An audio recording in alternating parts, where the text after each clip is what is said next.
Sortida del penúltim tren des de la Tor de Querol, alhora amb l'estimat Àngel dintre.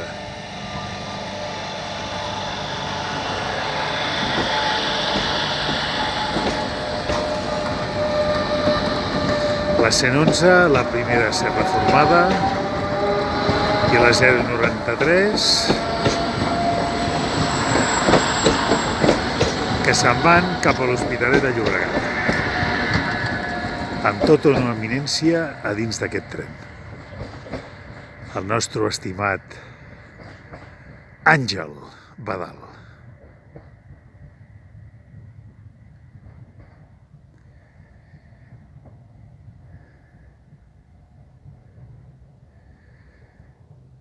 I fins aquí és tot des de l'estació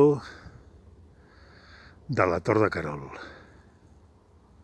Us he informat Francesc Montner. A reveure!